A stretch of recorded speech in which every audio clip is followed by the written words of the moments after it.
Salah satu insiden tragis dalam sejarah penerbangan Jepang terjadi lebih dari 40 tahun yang lalu, tepatnya pada 9 Februari 1982. Salah satu pesawat milik Japan Airlines menabrak Tokyo Bay hanya beberapa meter saja sebelum runway tempat pesawat itu mendarat. Peristiwa itu terjadi jauh sebelum penerbangan Japan Airlines 123. Yang jelas, tragedi yang menimpa penerbangan Japan Airlines 350 menjadi tragedi mematikan pertama bagi maskapai Japan Airlines, tapi bukan yang paling mematikan. Apa yang dialami oleh Japan Airlines 350 merupakan tragedi penerbangan dengan penyebab yang meresahkan. Bagaimana tidak, 24 orang dinyatakan meninggal setelah tragedi penerbangan itu. Lantas seperti apa peristiwanya? Kita take off ke kronologi.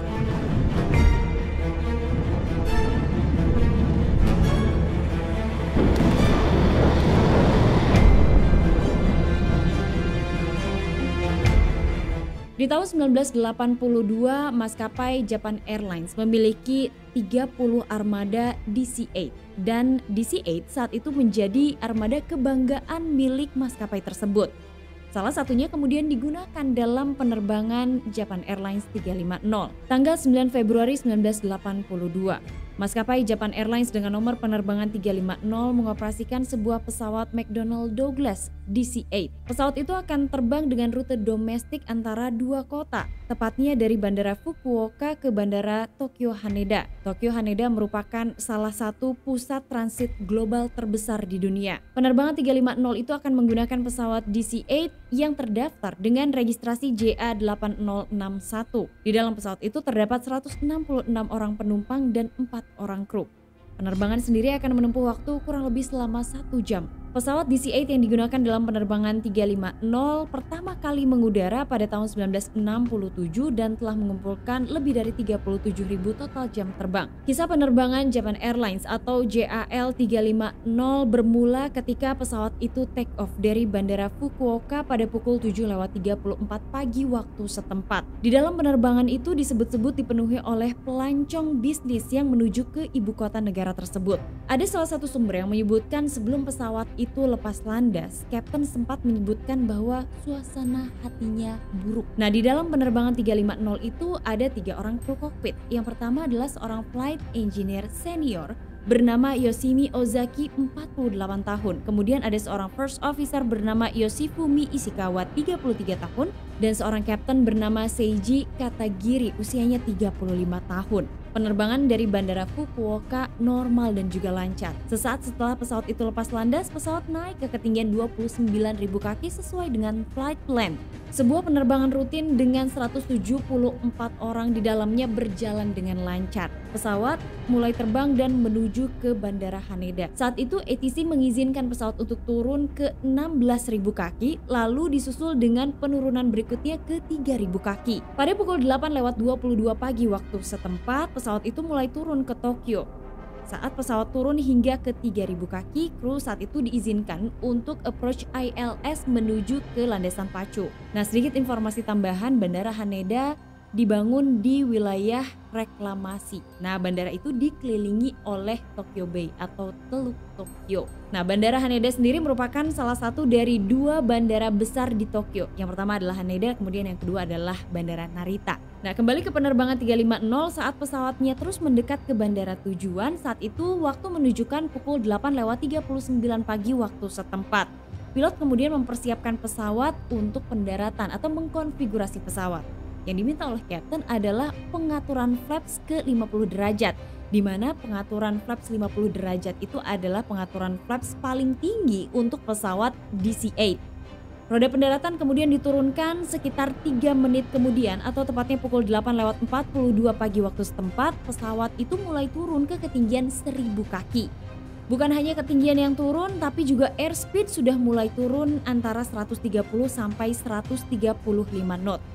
Pesawat mulai berada di jarak 500 kaki dari air.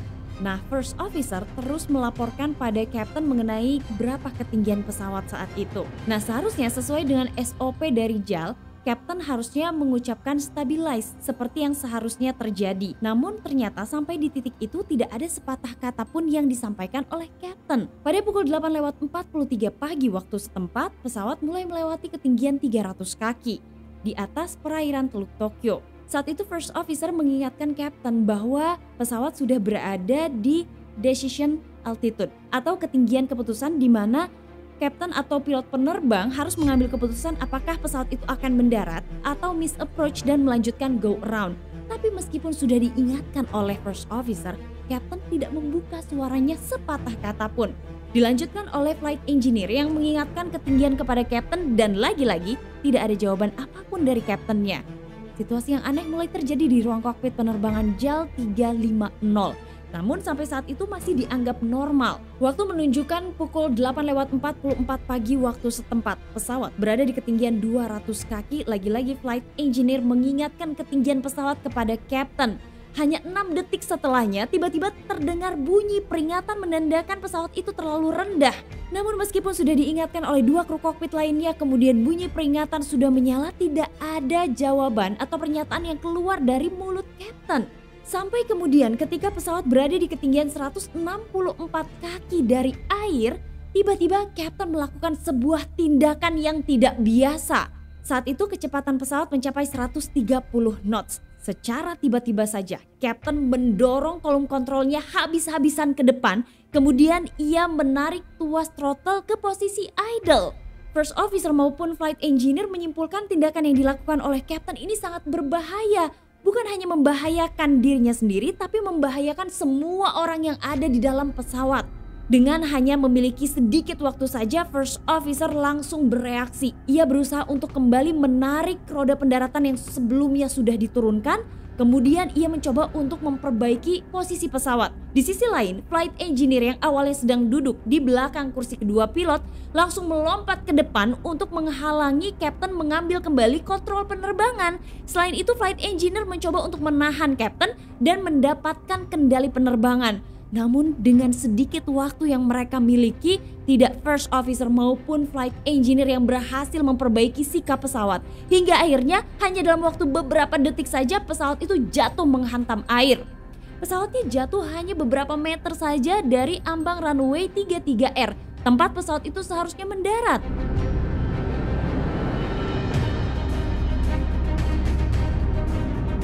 Dampak dari tumbukan yang terjadi antara pesawat dengan air adalah membuat hidung dan juga sayap kanan dari pesawat itu terlepas. Bukan hanya itu, kondisi pesawat rusak parah dan tiang lampu approach yang ditempatkan di dalam air pun mengalami kerusakan. Kapten selamat dari kecelakaan yang dialami. Namun First Officer dan Flight Engineer saat itu mengalami luka parah hingga harus langsung dilarikan ke rumah sakit. Keduanya mengalami patah di beberapa anggota tubuh. Aku akan membawa dulu kalian untuk mengetahui apa yang terjadi dengan Kapten. Saat itu, setelah kecelakaan terjadi, Kapten selamat. Nah, tim evakuasi langsung dikirimkan ke lokasi kecelakaan beberapa saat setelah kecelakaan terjadi. Apa yang dilakukan oleh Kapten? Sulit untuk dibayangkan. Saat itu, Kapten langsung melepas seragam pilotnya, mengganti seragamnya dengan sebuah kardigan, dan ia ikut di antara kerumunan penumpang lain yang diselamatkan. Dan Kapten menjadi salah seorang pertama yang diselamatkan oleh regu penyelamat naik ke atas perahu. Ia kemudian diselamatkan dengan penumpang lainnya, dibawa ke hotel. Kemudian saat itu masalah sepertinya selesai, karena tim penyelamat menganggap Kapten meninggal dalam kecelakaan itu dan belum ditemukan. Karena dampak dari kecelakaan JAL 350 diketahui 24 orang meninggal dunia. Sang First Officer yang dilarikan ke rumah sakit memberikan keterangan kepada pihak kepolisian bahwa sebelum kecelakaan itu terjadi, justru ia sedang memperbaiki kesalahan yang dilakukan oleh Kapten. Ia mengatakan kepada pihak polisi, ia cukup ingat betul bahwa sebelum kecelakaan itu terjadi, ia sempat berteriak kepada Kapten, "Kapten, apa yang Anda lakukan?" Karena pada saat itu menurut First Officer, Kapten melakukan tindakan yang tidak biasa. Tiba-tiba saja ia mendorong kolom kontrolnya ke depan, kemudian memposisikan tuas throttle ke posisi idle. Nah, hal itu jelas-jelas bisa membuat pesawat jatuh, dan First Officer tidak bisa memperbaiki sikap pesawatnya hanya dalam waktu yang singkat. Sehingga kemudian dari sanalah kasus ini mulai berkembang. kasus mulai diselidiki oleh Biro Investigasi Jepang. Dan pada saat itu mereka mulai menyelidiki latar belakang dari Captain. Pada saat tim investigasi sedang melakukan penyelidikan terhadap latar belakang Captain, ada beberapa informasi yang beredar. Ia memiliki riwayat diagnosis depresi. Nah, di sana tim investigasi mengetahui catatan-catatan dan juga latar belakang dari Captain. Captain ini diketahui memang telah bekerja beberapa waktu pada maskapai Japan Airlines. Ia termasuk Captain yang biasa, tidak ada hal-hal aneh yang pernah ia lakukan. Hingga kemudian pada November tahun 1980, ia pernah mengajukan cuti selama 1 tahun. Nah, hal itu dilakukan karena kondisi mentalnya yang memburuk. Nah, Captain Katagiri pada saat itu didiagnosa oleh dokternya menderita depresi dan mulai menunjukkan tanda-tanda kondisi mentalnya yang semakin menurun. Nah, bahkan salah satu sumber merinci bahwa sebenarnya Captain juga pernah mengalami hal-hal yang tidak biasa, di mana ia pernah menghubungi kepolisian, kemudian meminta polisi datang ke rumahnya karena merasa teleponnya disadap.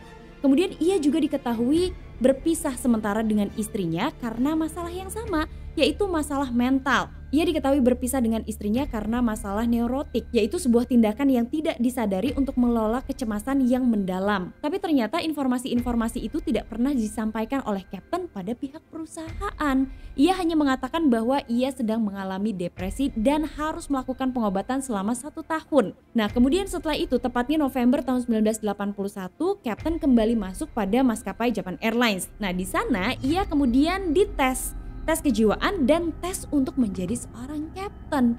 Ia kemudian lulus. Ia dinyatakan lulus dari ujian itu, kemudian hanya sekitar 2 bulan lebih setelah itu kecelakaan atau insiden Japan Airlines 350 terjadi. Nah, tim investigasi menyelidiki lebih jauh lagi mengenai seberapa parah kondisi mental sang kapten. Akhirnya tim investigasi mengetahui bahwa kapten mengalami skizofrenia paranoid. Nah, di sanalah baru terungkap bahwa sebetulnya kondisi mental Captain memang tidak layak untuk melakukan sebuah penerbangan. Namun pada saat tes yang dijalani di tahun 1981, kondisi mental itu tidak diketahui.